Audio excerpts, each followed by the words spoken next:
specific resistance of a conductor depends on A. Conductor diameter, B. Conductor material, C. Conductor length, D. Conductor radius. Specific resistance എന്ന് പറഞ്ഞാൽ എന്താ? നിങ്ങൾക്ക് എല്ലാവർക്കും റെസിസ്റ്റൻസിന്റെ formula അറിയാം അല്ലേ? R is equal to rho L by A അല്ലേ? rho L by A. ഇതില് ഈ റോയിനെയാണ് നമ്മൾ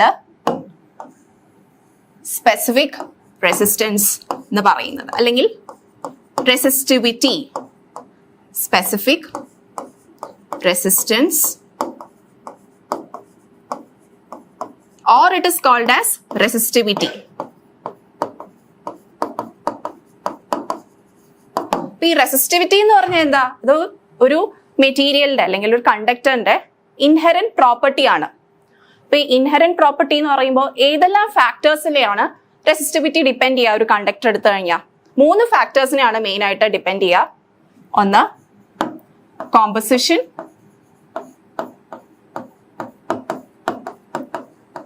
രണ്ട് temperature,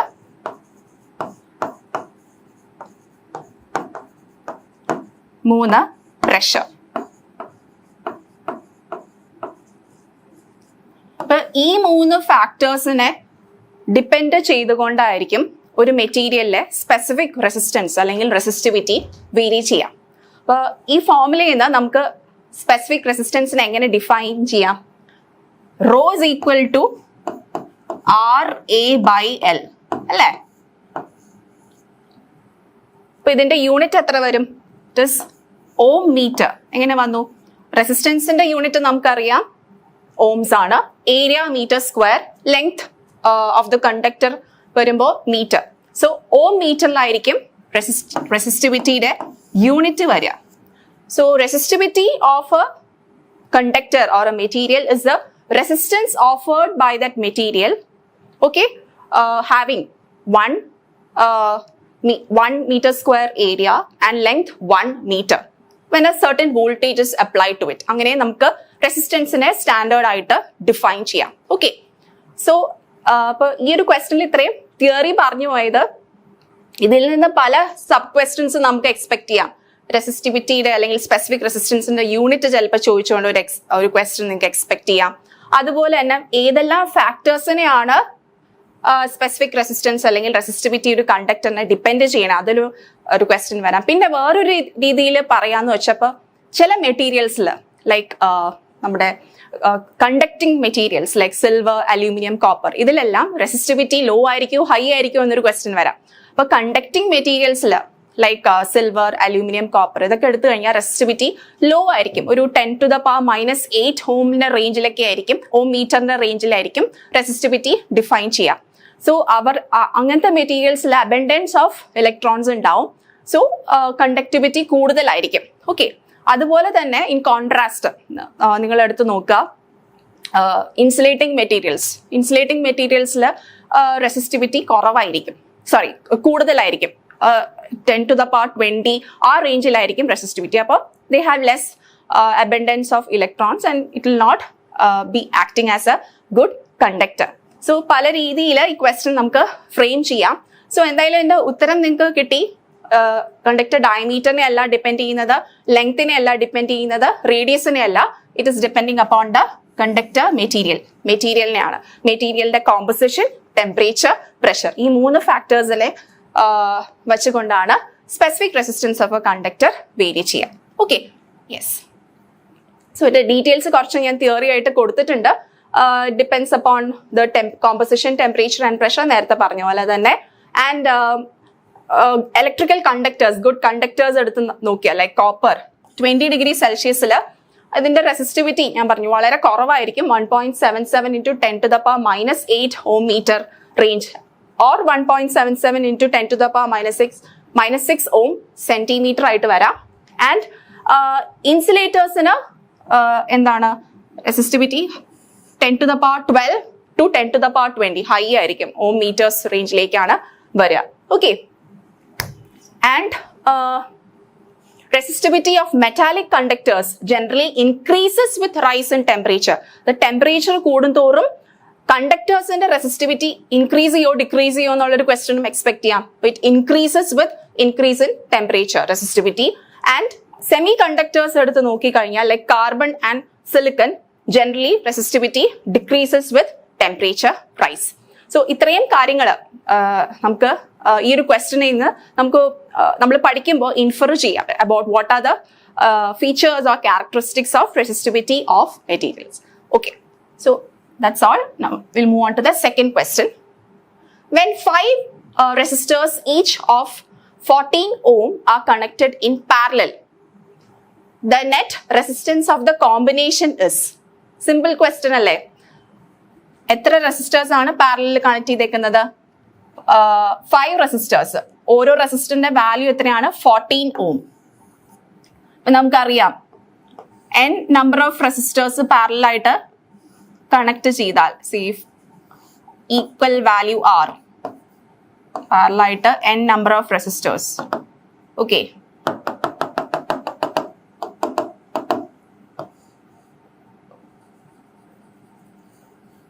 up to n. Okay, n number of resistors parallel ആയിട്ട് കണക്ട് ചെയ്ത ഇഫക്റ്റീവ് റെസിസ്റ്റൻസിന്റെ വാല്യൂ എന്താണ്? effective resistance R by N അല്ലേ? Simple. R by N, where N is the number of resistors connected in parallel. ഇനി നേരെ മറിച്ച് N number of resistors series ആയിട്ട് connect ചെയ്ത എന്തായിരിക്കും ഇഫക്റ്റീവ് റെസിസ്റ്റൻസ്? R ഇതുപോലെ സീരീസ് ആയിട്ട് N number of R resistors നമ്മൾ സീരീസ് ആയിട്ട് കണക്ട് ചെയ്ത ഇഫക്റ്റീവ് റെസിസ്റ്റൻസ് എത്രയായിരിക്കും? This is up to N. R. Series connection, effective resistance. This is for parallel connection.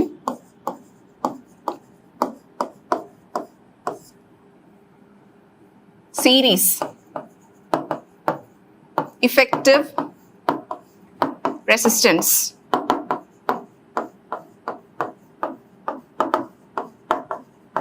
Will be NR. അല്ലേ? ഈ രണ്ട് formula നമുക്ക് ബേസിക് ആയിട്ട് എല്ലാ ഇലക്ട്രിക്കൽ എഞ്ചിനീയേഴ്സിനും അറിയാം. സോ ഈ പ്രോബ്ലം വളരെ സിമ്പിൾ ആണ്. Just apply the value here. Okay, R by N ആണ്. ഇവിടെ R എത്രയാണ്? R is equal to 14 ohms and N number of resistors 5 എണ്ണം. So here 14 by 5. 14 by 5 എത്ര വരും? It will be 2.8. 2.8 ohms. Okay. So 2.8 ohms is your answer. Simple question. ഇനി ഇതേപോലെ തന്നെ ഇത് സീരീസ് ആയിട്ട് കണക്ട് ചെയ്താൽ എന്തായിരിക്കും? 5 റെസിസ്റ്റേഴ്സ് 14 ഓമിന്റെ സീരീസ് ആയിട്ട് കണക്ട് ചെയ്താൽ എന്തായിരിക്കും? 14 into 5 ചെയ്യണം. NR 14 into 5, അപ്പോൾ നമുക്ക് 70 ohms കിട്ടും. സോ അത് നമുക്ക് ചിലര് ഫോർമുല അറിയില്ലെങ്കിൽ അത് ഇവിടെ 70 കുത്തും തെറ്റാവും. സോ ക്വസ്റ്റ്യൻ ശരിക്ക് വായിച്ചു നോക്കുക. പാരലൽ ആണ് and tick the right answer. Okay, yes. Moving on to the third question. Given 3 equal resistances, how many combinations of these 3 resistors can be made? എത്ര റെസിസ്റ്റേഴ്സ് ആണ് തന്നിരിക്കുന്നത്? 3 റെസിസ്റ്റേഴ്സും ഈക്വൽ റെസിസ്റ്റേഴ്സ് ആണ്. ഈ equal റെസിസ്റ്റേഴ്സിന്റെ എത്ര പോസിബിൾ കോമ്പിനേഷൻ നമുക്ക് connect ചെയ്യാം? Can be made. ആലോചിച്ച് നോക്കിക്കേ. നമുക്ക് 3 റെസിസ്റ്റേഴ്സ് നമ്മുടെ കൈവശമുണ്ട്. ഓക്കെ, ഹിയർ വി ഹാവ് 3നും ഈക്വൽ വാല്യൂ ആണ് കേട്ടെ. Like I put it as R. So obviously നമ്മുടെ മനസ്സിലേക്ക് ഫസ്റ്റ് വരുന്നത് ഏത് കണക്ഷൻ ആയിരിക്കും? എല്ലാവർക്കും ഇഷ്ടമുള്ള സീരീസ് കണക്ഷൻ. ഓക്കെ, സീരീസ് ആയിട്ട് എനിക്ക് ഈ 3 റെസിസ്റ്റേഴ്സിനെ കണക്ട് ചെയ്യാമല്ലോ, ലൈക്ക് ദിസ്. ഓക്കെ, സീരീസ് ആയിട്ട് കണക്ട് ചെയ്യാം. യെസ്. ഇനി സെക്കൻഡ് കോമ്പിനേഷൻ എന്തായിരിക്കും? പാരലൽ. 3 എണ്ണത്തിനെ പാരലൽ ആയിട്ട് കണക്ട് ചെയ്യാം, right?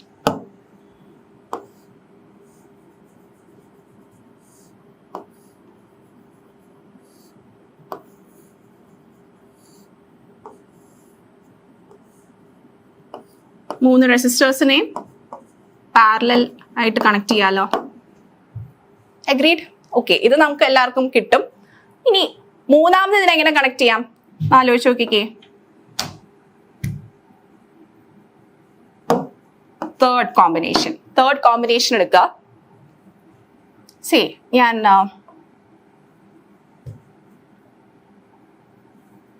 I'll put it green color here. First I'll maintain a resistor here in series, then I'll connect the other two resistors in parallel. ഇങ്ങനെ ഒരു കോമ്പിനേഷനിൽ connect ചെയ്യാൻ പറ്റില്ലേ? Series parallel combo. Okay, yes, ഇത്രേ ഉള്ളോ? ഈ ഒരു കോമ്പിനേഷനും കൂടെ എനിക്ക് പറ്റൂലോ. Yes, what will be that?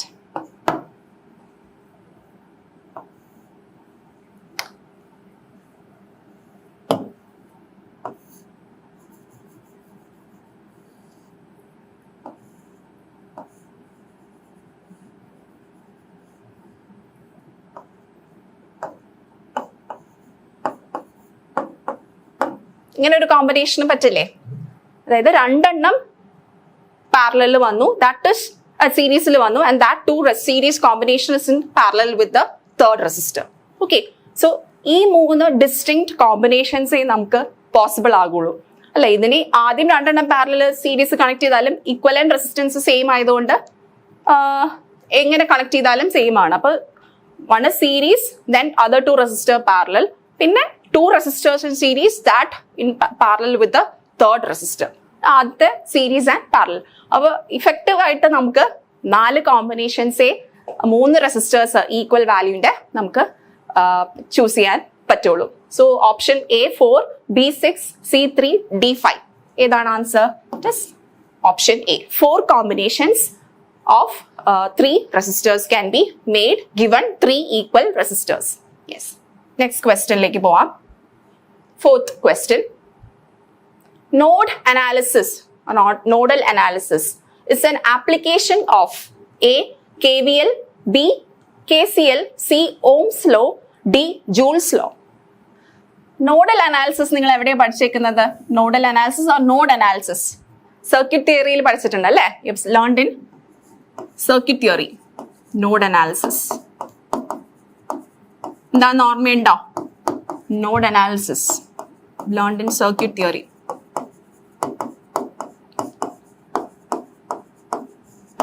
ഒരു സർക്യൂട്ട് നമുക്ക് കൺസിഡർ ചെയ്യാം. ഇവിടെ ഞാനൊരു വോൾട്ടേജ് സോഴ്സ് കണക്ട് ചെയ്തു, ഒരു റെസിസ്റ്റൻസ് ഉണ്ട്, ഇവിടെ ഒരു കറന്റ് സോഴ്സ് കണക്ട് ചെയ്യുക. Okay. Again here a resistor is there, again another a voltage source connecting. Yes, so ഇവിടെ നോഡ് എന്ന് പറയുന്നത് ഇതൊരു നോഡ് അല്ലേ, where some of the branches of the circuit are incident. Okay, here I'll put this node as say V1. Okay, so ഇവിടെ ഒരു 5 volt ഉണ്ട്, and here I'll put a 2 volt, and maybe here I'll put 1 ampere source current. Okay, and but a resistor I'll put it as say R1, and this is R2. But nodal analysis നമ്മൾ circuit തിയറിയിൽ ചെയ്യുന്നത് ഈ ഒരു സർക്യൂട്ടിനെ നമുക്ക് solve ചെയ്യാനാണ്. അപ്പൊ ഈ നോഡൽ പോയിന്റിൽ എത്രത്തോളം കറൻസ് ഇൻസിഡന്റ് ആണ്, ഏതെല്ലാം ബ്രാഞ്ചസിൽ കൂടെ കറൻസ് ഇൻസിഡന്റ് ആണ്, sum of the branch currents incident at this നോഡിനെ നമ്മൾ ഇക്വേറ്റഡ് ടു 0 ചെയ്താണ് നോഡൽ അനാലിസിസ് ചെയ്യുന്നത്. ഓക്കെ, സോ ഇവിടെ ബ്രാഞ്ച് കറൻസ് എന്ന് പറയുമ്പോൾ ഇങ്ങനെ ഒരു current say like this, if I put arrow here I can write ഇവിടെ ഒരു കറന്റ്. സോ ഈ നോഡ് അല്ലെങ്കിൽ ഈ ജംഗ്ഷനിൽ some currents are entering, one current is entering, that is 1 ampere is entering, and these two currents, this current and this current is leaving the node or the junction. Okay, but nodal analysis ഞാൻ ചെയ്യുമ്പോൾ I can write V1 minus 5 by R1 plus V1 minus 2 by R2. These are the two currents which are leaving from the node V1, so that the sum of the currents leaving the node must be sum of the current entering the node. Entering the node എത്രയാ 1 ampere. Okay, അപ്പോൾ ഇത് നമുക്ക് solve ചെയ്ത് R1 R2 values തന്നിട്ടുണ്ടെങ്കിൽ we can solve for the value for the node voltage and അതുപോലെ തന്നെ branch കറൻസും ഇതിൽ നിന്ന് നമുക്ക് സൈമിൾട്ടേനിയസ്ലി കണ്ടുപിടിക്കാം. സോ ഈ ഒരു അനാലിസിസിൽ നമ്മൾ എന്തിനാണ് ഇക്വേറ്റ് ചെയ്യുന്നത്? ആക്ച്വലി കറണ്ട് ആണ് നമ്മൾ ഇക്വേറ്റ് ചെയ്യുന്നത്. Current, the sum of the branch currents entering to the നോഡിന്റെ ആൾജിബ്രിക് സം നമ്മൾ ഇക്വേറ്റ് ചെയ്ത് സീറോയിൽ ചെയ്തിട്ടാണ് നമ്മൾ ആ കോൺസെപ്റ്റ് ആണ് KVL അനാലിസിസ് അല്ലെങ്കിൽ നോഡൽ അനാലിസിസിൽ നമ്മൾ അപ്ലൈ ചെയ്യുന്നത്. സോ അത് KVL ആണോ? KVL അല്ല, ഇറ്റ് ഈസ് ആക്ച്വലി KCL. KCLന്റെ concept what will just review the basic concepts of KCL and KVL. But KCL എന്താ പറയുന്നത്? It states that algebraic sum of currents flowing into and out of a node is equal to 0. അപ്പൊ ഇവിടെ നമ്മൾ ഈ same concept അല്ല apply ചെയ്യുന്നത്. Sum of the currents flowing into as well as out of the node is equal to 0. So which concept we have applied in the nodal analysis? Obviously KCL ആണ് apply ചെയ്തത്. Ohm's law Joule's law ഇവിടെ പ്രസക്തി ഇല്ല. Ohm's law നിങ്ങൾക്ക് അറിയാം. Joule's law is regarding the heat dissipated in a conductor. So അതിനും ഇവിടെ നമ്മൾ അപ്ലൈ ചെയ്തില്ല. സോ ഒബ്വിയസ്ലി ഈ രണ്ട് ഓപ്ഷൻസിനെ നമുക്ക് റൂൾ ഔട്ട് ചെയ്യാം. ഇതിൽ എയിലും ബിയിലും ആയിരിക്കും കൺഫ്യൂഷൻ. അപ്പൊ നിങ്ങൾ ജസ്റ്റ് കോൺസെപ്റ്റ് ഒന്ന് ആലോചിച്ച് നോക്കിയാൽ മതി. KCLന്റെ ആപ്ലിക്കേഷൻ ആയിട്ടാണ് നമ്മുടെ നോഡൽ അനാലിസിസ് വരിക. നേരെ മറിച്ച് നിങ്ങൾ മെഷ് അനാലിസിസ് ചെയ്ത് നോക്കുക. മെഷ് അനാലിസിസിൽ നമ്മൾ എന്താ ചെയ്യുന്നത്? We are actually summing the algebraic sum of the loop voltage loop the voltages in a loop അല്ലെങ്കിൽ മെഷിലാണ് നമ്മൾ സം ചെയ്ത് ഇക്വേറ്റ് ചെയ്ത് സീറോയിലേക്ക് ആക്കിയിട്ടാണ് KVL അപ്ലൈ ചെയ്യുന്നത്. So KVL is an application of, or you can say it is KVL is what the second law of Kirchhoff's law, and it is the algebraic sum of voltages around any closed loop in a circuit is equal to 0. Okay, so it is an outcome of principle of conservation of energy also. So എന്തിന്റെ application നമ്മളോട് ചോദിച്ചേക്കുന്നത്? Nodal analysis is an application of ഏത് law? KCL. അപ്പം നേരെ മറിച്ച് ഇങ്ങനെ ഒരു question ചോദിച്ചാൽ മെഷ് അനാലിസിസ് ഏതിന്റെ ആപ്ലിക്കേഷൻ ആണെന്ന് ചോദിച്ചാൽ KVL മാർക്ക് ചെയ്യുക. ഓക്കെ, സോ നമ്മൾ ഒരു ക്വസ്റ്റ്യൻ നമ്മൾ ചെയ്യുമ്പോൾ when you are solving or discussing the question, you have to see all the other type of questions that can be framed from this area. Okay, അപ്പൊ നമ്മളെല്ലാം പഠിച്ചിട്ട് പോയാൽ നമുക്കൊരു ബ്രീഫ് ഐഡിയ കിട്ടും ആ ഒരു ഏതെല്ലാം പാർട്ടിൽ നിന്നാണ് ക്വസ്റ്റ്യൻസ് ഫ്രെയിം ചെയ്യാവുന്നത്. അതിങ്ങനെ നോക്കിപ്പോയാൽ കുറച്ചും കൂടി ഒരു നല്ല രീതി ഓഫ് സ്റ്റഡി ആയിരിക്കും. Okay, yes.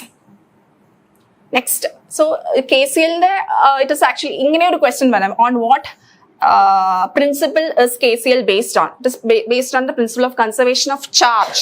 ചാർജിന്റെ കൺസർവേഷൻ ആണ് അവിടെ അപ്ലൈ ചെയ്യുന്നത്. കറന്റ് അല്ലേ നമ്മൾ സം ഓഫ് കറൻസ് അല്ല എടുക്കുന്നത്. So it is obviously conservation of charge. And KVL എന്തിന്റെ ആയിരിക്കും? കൺസർവേഷൻ ഓഫ് എനർജിയുടെ ഔട്ട്കം ആയിരിക്കും. Because voltage of the potential is actually the energy or the work done per moving a unit charge, right? So it is related with energy.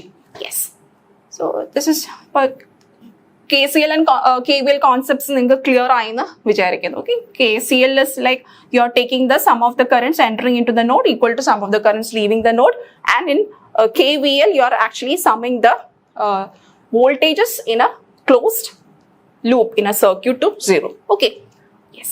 So നല്ലൊരു question ആണ്, confusing ആണ്. നമ്മളെല്ലാം analysis എല്ലാം ചെയ്തിട്ടുണ്ടാവും, പക്ഷെ basics അല്ലെങ്കിൽ fundamentals നമ്മൾ മറന്നു പോകും. സോ ഇതൊക്കെ ഒന്ന് ബ്രഷ് ചെയ്ത് വയ്ക്കാം. Yes. Next question, fifth question. Electric power എല്ലാം again fundamentals ആണ് ട്ടോ. First option